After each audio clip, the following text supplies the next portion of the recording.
નમસ્કાર મિત્રો, study with Bhumi YouTube ચેનલમાં આપ સર્વેનું હાર્દિક સ્વાગત કરું છું. ફ્રેન્ડ્સ, જે લોકોએ study with Bhumi YouTube channel subscribe ના કરી હોય તો સબસ્ક્રાઇબ કરી દેજો, જેથી કરીને જાવા પ્રોગ્રામિંગ લેંગ્વેજના નવા થિયરિકલ એઝ વેલ એઝ પ્રેક્ટિકલના વિડીયો તરત જ આપ સુધી પહોંચી શકે. આજનો આપણો જાવા પ્રોગ્રામિંગ લેંગ્વેજમાં લેક્ચર નંબર 9 છે, switch statement in Java programming technology. હવે સ્વિચ એ કીવર્ડ છે અને તમને ખબર જ છે કે બધી જ પ્રોગ્રામિંગ લેંગ્વેજમાં કીવર્ડ ઓલવેઝ લોઅર કેસમાં આવે છે અને સ્વિચનો સ્પેલિંગ યાદ રાખજો, SWITCH. બરાબર. તો હવે આપણે જોઈએ switch statement in Java. The Java switch statement executes one statement from multiple conditions. વધારે એટલે કે મલ્ટિપલ કન્ડિશન્સ, બે કે તેથી વધુ કન્ડિશન હોય તેમાંથી તમારે કોઈ પણ એક કન્ડિશનના સ્ટેટમેન્ટ એક્ઝિક્યુટ કરવા માટે સ્વિચ સ્ટેટમેન્ટનો યુઝ કરવો પડે છે. Switch statement is like if else if ladder statement. આપણે ઇફ સ્ટેટમેન્ટની અંદર એનો એક ટાઈપ જોયો હતો, ઇફ એલ્સ ઇફ લેડર, એના જેવું જ સ્વિચ સ્ટેટમેન્ટ વર્ક કરે છે કે મલ્ટિપલ કન્ડિશનમાંથી તમારે કોઈ પણ એક કન્ડિશન સિલેક્ટ કરી અને એ બ્લોકના સ્ટેટમેન્ટ એક્ઝિક્યુટ કરશે. તો સ્વિચ સ્ટેટમેન્ટ્સ હવે કઈ ડેટા ટાઈપ માટે વર્ક કરે છે એ જોઈએ. The switch statement works with byte, short, integer, long, enum types, strings and some wrapper types like byte, short, integer and long. તો આટલા બધા ડેટા ટાઈપ છે, એટલામાં જ સ્વિચ સ્ટેટમેન્ટનો યુઝ થશે, બીજી કોઈ ડેટા ટાઈપમાં સ્વિચ સ્ટેટમેન્ટનો યુઝ થતો નથી. એટલે કે switch statement byte, short, integer, long, enum type, string આટલી ડેટા ટાઈપમાં જ યુઝ થાય છે. ફ્લોટ કે ડબલ તમે વેરિયેબલ ડિક્લેર કરો તો તમે ફ્લોટ અને ડબલ એટલે કે જેમાં પોઈન્ટ વાળી વેલ્યુ હોય એમાં સ્વિચ સ્ટેટમેન્ટ વર્ક કરતું નથી. ખાસ આ વસ્તુ ધ્યાનમાં રાખજો. There can be one or n number of case values for a switch expression. સ્વિચની અંદર બ્રેકેટમાં જે બી એક્સપ્રેશન એટલે કે વેરિયેબલ નામ હોય, અધરવાઇઝ કોઈ કન્ડિશન હોય, તો એને રિલેટેડ જેટલા બી કેસ 1, 2, 3 અપ ટુ n હોઈ શકે. એટલે કે એક સ્વિચ સ્ટેટમેન્ટ હોય તો એને ગમે તેટલા કેસ હોઈ શકે છે. The case value must be unique. એટલે કેસ 1 હોય, કેસ 2 હોય, કેસ 3 હોય. તો એવી રીતે તમે જો કોઈ કેરેક્ટર હોય તો કેસ એ હોય, કેસ ઈ હોય, આઈ હોય, તો આ દરેક કેસ જે છે એ યુનિક હોવા જોઈએ. જો તમે કેસ 1 એકવાર લીધું તો ફરી તમે એને ફરીવાર લઈ શકતા નથી, એટલે કે ડુપ્લિકેટ કેસ વેલ્યુ આવશે તો એરર આવશે. તો the case value must B unique. In case of duplicate value, it renders compile time error. જો તમે એકનો એક કેસ ફરી આપણા પ્રોગ્રામમાં લેશો તો કમ્પાઇલ ટાઈમ એરર આવશે. આ પણ વસ્તુ તમે ખાસ ધ્યાન રાખજો. એટલે કે case value must B unique. Each case statement can have a break statement which is optional. Switch બ્રેકેટમાં એક્સપ્રેશન, એની અંદર કેસ 1 curly brace start, એની અંદર તમે one or more સ્ટેટમેન્ટ લખ્યા પછી બ્રેક લખવું પડે છે.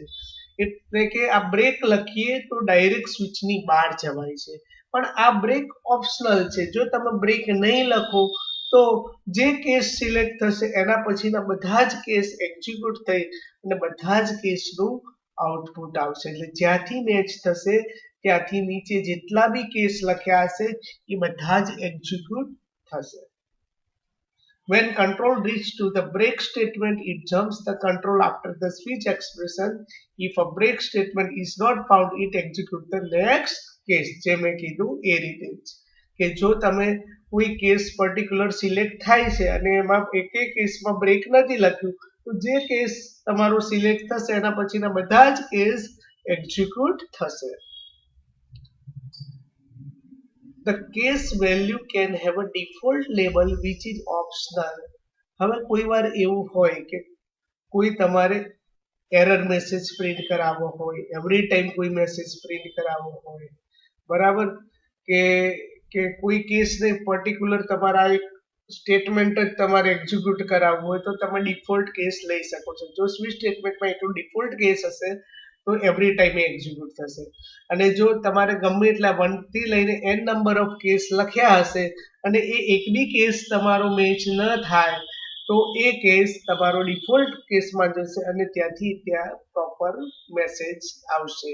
ડિફોલ્ટનો સ્પેલિંગ તમે ખાસ યાદ રાખજો, કીવર્ડ છે અને ડિફોલ્ટ જે કીવર્ડ છે એ લોઅર કેસમાં આવશે, DEFAULT. એવી જ રીતે કેસ અને બ્રેક આ પણ કીવર્ડ છે એટલે એ પણ એ લોઅર કેસમાં જ લખાશે.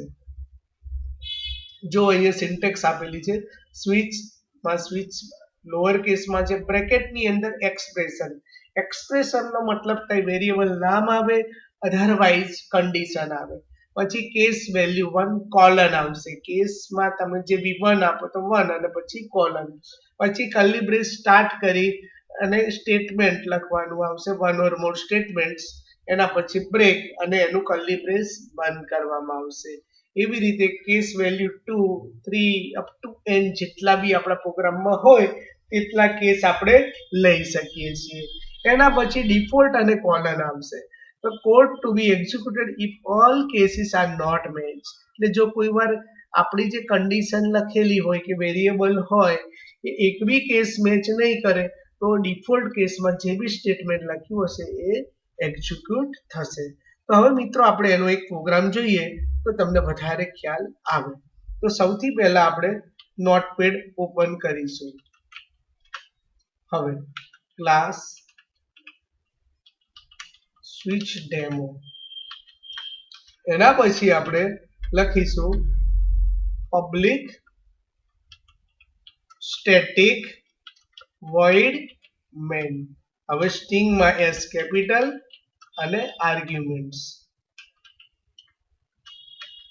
હવે બ્રેકેટ ચાલુ અને બ્રેકેટ બંધ, કર્લી બ્રેસ સ્ટાર્ટ અને એન્ડ. હવે આપણે લઈએ ઇન્ટીજર ડે ઇક્વલ ટુ 2 લખ્યું છે, ઇનિશિયલાઇઝ કરી દીધી છે વેરિયેબલને. હવે સ્વિચ બ્રેકેટમાં આપી દીધું ડે, સ્વિચ ચાલુ કર્યું, સ્વિચ બંધ કર્યું. એના પછી ડે આપણે કેટલા હોય છે, દિવસ 7 વાર હોય તો આપણે 7 સ્ટેટમેન્ટ લખીએ, કેસ 1 પછી કોલન, ટેબ આપી કર્લી બ્રેસ સ્ટાર્ટ અને પાછું કર્લી બ્રેસ બંધ કરી અને અહીંયા આપણે લખીએ પહેલો વાર કયો હોય, મંડે. તો system dot out dot println. હવે અહીંયા આગળ આપણે લખીએ છીએ મંડે. એના પછી તમે જે કેસ 1 લખ્યો એવી રીતે કેસ 2 3 4 અપ ટુ 7 આપણે કેસ લેવા પડશે. ફોર એક્ઝામ્પલ અહીંયા આપણે લીધો છે કેસ 2, બરાબર. હવે જે આ કેસ 2 લીધો છે એમાં આવશે ટ્યુઝડે, TUESDAY, બરાબર છે. હવે આપણે કેસ 3 લખીશું, કેસ 3 એટલે આપણો ત્રીજો ડે કયો આવશે, મંડે, ટ્યુઝડે અને વેનસડે, WEDNESDAY, વેનસડે. એના પછી આવશે ચોથો વાર એટલે કે કેસ 4, પાછળ કોલન છે, દરેક મિત્રોએ ખાસ ધ્યાનમાં રાખવું કે સ્વિચ સ્ટેટમેન્ટમાં કેસની અંદર પાછળ શિફ્ટ સાથે આપણે જે સેમિકોલન વાપરીએ છીએ ને શિફ્ટ સાથે દબાવો, એટલે સેમિકોલનને શિફ્ટ સાથે દબાઈએ અને કોલન કહેવામાં આવે છે. Thursday, THURSDAY, Thursday. એના પછી આવશે ફ્રાઈડે એટલે કે શુક્રવાર. પાંચમો વાર આપણો આવશે ફ્રાઈડે. એના પછી છે કેસ 6,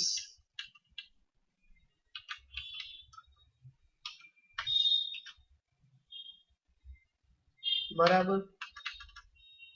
બ્રેકેટ ચાલુ કર્યું, બ્રેકેટ બંધ કર્યું અને system.out.println શું આપીશું ત્યાં? Saturday, SATURDAY. એના પછી લાસ્ટ ડે આપણો 7મો વાર આવશે સન્ડે. બધાને ગમતો હોય છે ને, તો હવે સન્ડે 7, તો આ છે સન્ડે. તો આપણે સમજીએ એક એક વસ્તુ ડિટેલમાં. તો આ સ્વિચ સ્ટેટમેન્ટ છે, તો આમાં સ્વિચની અંદર પહેલા વેરિયેબલનું નામ લખેલું છે, બરાબર. તો જે બ્રેકેટમાં છે ડે, એને શું કહેવાય? એક્સપ્રેશન. સ્વિચ સ્ટેટમેન્ટ છે, સ્વિચને શું કહીશું આપણે? Switch statement. તો આ પ્રોગ્રામ શેનો છે? Switch statement. હવે ડે ની અંદર 2 લખ્યું છે, એટલે અહીંયા આગળ ડે માં આવશે 2. પછી અહીંયા કેસ સાથે મેચ કરશે. અહીંયા 1 છે અને અહીંયા 2 છે, એટલે મેચ નહીં થાય. પછી આ 2 મેચ થયો, એટલે એની અંદર જે બી કેસ લખ્યો છે ટ્યુઝડે એક્ઝિક્યુટ થશે. પરંતુ અહીંયા આપણે એકે કેસમાં બ્રેક લીધો નથી, એટલે જે અહીંયા 2 નંબર મેચ થાય છે એના પછી જેટલા બી કેસ લખ્યા છે 3, 4, 5, 6, 7 દરેકના સ્ટેટમેન્ટ એક્ઝિક્યુટ થશે. જો બ્રેક ના લખ્યો હોય તો શું થાય કે પર્ટિક્યુલર કેસ સિલેક્ટ થાય, એના પછીના બધા જ કેસ તમારે પ્રિન્ટ કરાવવા હોય તો બ્રેક લખવાનો નહીં. તો પહેલા આપણે આ રન કરીને જોઈએ, પછી બ્રેક લખીને જોઈએ.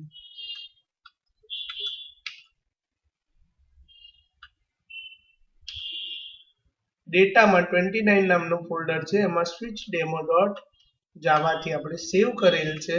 હવે આપણે cmd થી આપણે ડી ડ્રાઈવ ની અંદર શું હતું ફોલ્ડર? આપણું 29 નામનું ફોલ્ડર હતું. Yes, java c switchdemo.java. કોઈ એરર નથી, એટલે હવે રન કરી શકીએ. તો સ્વિચ ડેમો. તો અહીંયા તમે જુઓ છો કે કેસ 2 માં ટ્યુઝડે હતું, 1 મેચ નહોતો થયો. અહીંયા ડે માં 2 હતું, એટલે બીજા કેસ થી લઈ અને આપણે બધા જ કેસ આપણામાં એક્ઝિક્યુટ થયા છે. એટલે જો બ્રેક ના લખો તો જે કેસ મેચ થાય એના પછીના બધા જ સ્ટેટમેન્ટ એક્ઝિક્યુટ થાય છે. તો હવે આપણે બ્રેક શું કામ લખવું પડે એ બધાને ખબર પડી જ જશે. તો હવે અહીંયા આપણે શું લખીશું? બધામાં બ્રેક.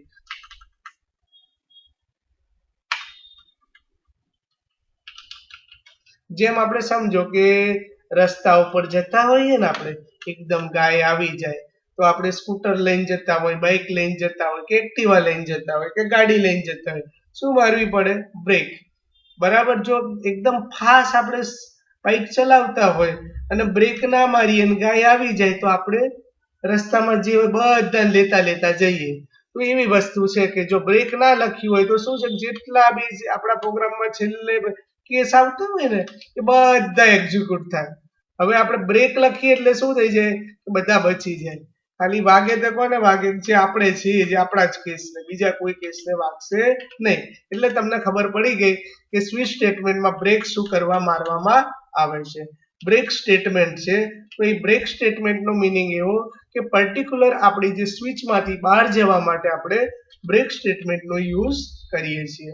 હવે આ જ પ્રોગ્રામને આપણે સેવ કરી અને ફરીથી રન કરીશું.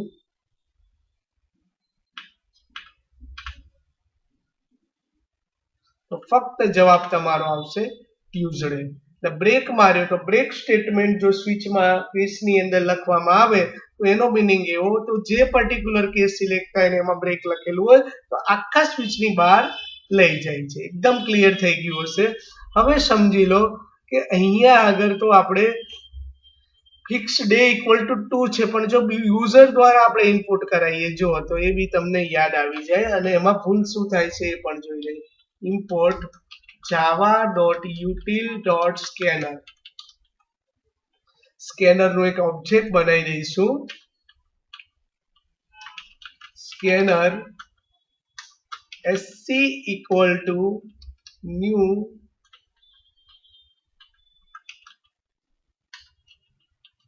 scanner માં s કેપિટલ છે અને system.in આર્ગ્યુમેન્ટમાં આપીશું એમાં પણ s કેપિટલ છે. હવે આપણે ઇન્ટીજર ડે લખીશું પણ એને તમે વેલ્યુ બહારથી આપવી હોય એટલે એક મેસેજ આપીશું printf જે સી માં વાપરતા હતા અહીંયા કયું આવશે system.out.printf અથવા system.out.println system.out.println. હવે અહીંયા લખીએ આપણે એન્ટર ધ ડે કયા નંબરનો દિવસ છે તમારે ઇનપુટ કરવાનો છે. હવે અહીંયા વેરિયેબલ છે ડે ઇક્વલ ટુ અહીંયા સ્કેનરનો ઓબ્જેક્ટ ડોટ અહીંયા નેક્સ્ટ INT એમાં I કેપિટલ આવશે. આ મેથડ આવશે ઇન્ટીજર બહારથી ઇનપુટ આપવા માટે. હવે અહીંયા આપણે બહારથી વેલ્યુ ઇનપુટ આપીએ અને સમજી લો અહીંયા કેસ આપણા 1 to 7 જ છે.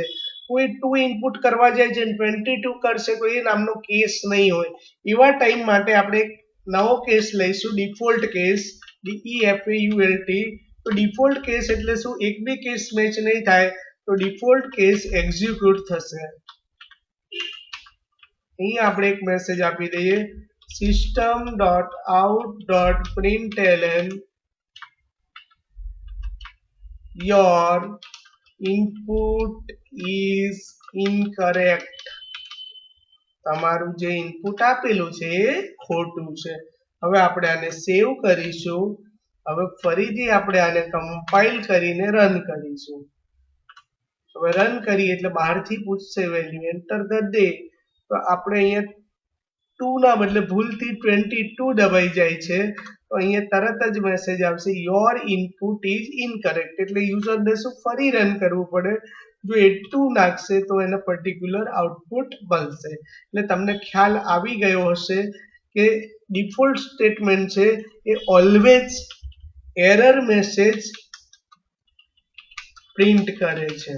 તો ડિફોલ્ટ જે છે એ પણ કીવર્ડ છે લોઅર કેસમાં આવશે એટલે કે સ્વિચ સ્ટેટમેન્ટમાં તમે જોયું એવી રીતે સ્વિચ પછી કેસ પછી બ્રેક અને ચોથું આવશે ડિફોલ્ટ. તો આ ચારે ચાર એ કીવર્ડ છે એટલે આ keyword always return in lower case અને default case always shows error message. તો ડિફોલ્ટ કેસ હંમેશા એરર મેસેજ સૂચવે છે.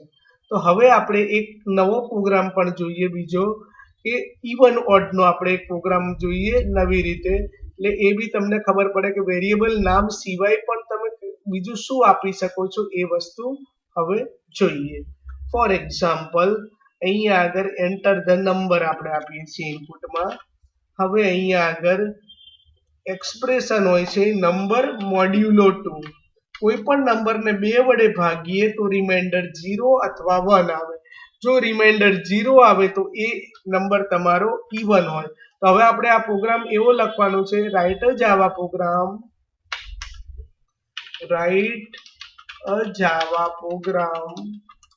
to check whether the given number is even or odd. એટલે જે યુઝર દ્વારા આપેલો નંબર એકી કે બેકી છે એ તમારે ચેક કરવાનું છે. તો અહીંયા તમે એક્સપ્રેશનમાં નંબર મોડ્યુલો 2 આપશો તો કાં તો 0 આવશે કાં તો 1. તો આપણા બે જ કેસ આવશે 0 અને 1. જો 0 હશે તો અહીંયા આપણે શું કરીશું given number is even અને અહીંયા આગળ 1 હશે તો શું આવશે given number is odd.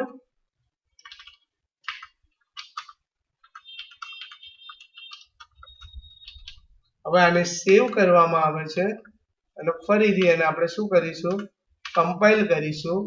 Compile કર્યા પછી પાછું અને શું છે અહીંયા આગળ નંબર %2. હવે અહીંયા નંબર વેરિયેબલ લેવો પડશે ને આપણે ડે લીધો છે સોરી. તો અહીંયા આગળ પણ આપણે શું કરી દેવું પડશે નંબર. અહીંયા પણ વેરિયેબલ આપણે કયો લીધો છે કોઈ પણ નંબર હોય ડે ને આપણે નથી નંબર આપણે ઇનપુટ કર્યો છે. અહીંયા ફરીથી આપણે એને કમ્પાઇલ કરીએ કોઈ એરર આવતી નથી. હવે જાવા કરી અને સ્વિચ ડેમો એટલે કે પ્રોગ્રામનું નામ લખીએ અને રન કરીએ તો શું છે could not find yes switch java c program name dot java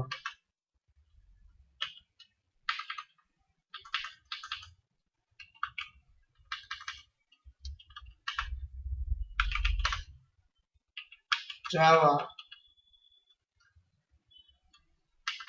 અને પ્રોગ્રામનું નામ નંબર આપીએ છીએ 25 તો ઓડ આવે છે હવે નંબર આપીએ કોઈ ઇવન નંબર આપીએ 50 તો ઇવન તો આ રીતે તમે ઇવન ઓડ નો પ્રોગ્રામ હોય તો ઘણીવાર તમને ઇન્ટરવ્યુમાં પણ પૂછે ઇફ સ્ટેટમેન્ટ થી આપણને આવડતો હોય પણ કે સ્વિચ સ્ટેટમેન્ટ થી બનાવવા તો એમ કે ઇફ સ્ટેટમેન્ટ નો યુઝ નહીં કરવાનો તો તમે આ રીતે બી તમે યુઝ કરી શકો છો સ્વિચ સ્ટેટમેન્ટ ની અંદર લગભગ બધાએ વેરિયેબલ નું નામ જ જોયું હશે પણ અહીંયા તમે આવી રીતે એક્સપ્રેશન પણ આપી શકો છો તો આ તમને બધું સમજમાં આવી ગયું હશે તો હવે આપણે તમે બધા પ્રોગ્રામ કરી લેજો સ્વિચ સ્ટેટમેન્ટમાં તમને ખબર પડી ગઈ હશે સ્ટડી વિથ ભૂમિ યુટ્યુબ ચેનલને તમે લાઈક કરો સબસ્ક્રાઇબ કરો અને તમારા ફ્રેન્ડ સર્કલમાં શેર કરો કે જેથી કરીને અમે તમને નવા ને નવા વિડીયો તમારા સુધી પહોંચાડી શકીએ થેન્ક યુ વેરી મચ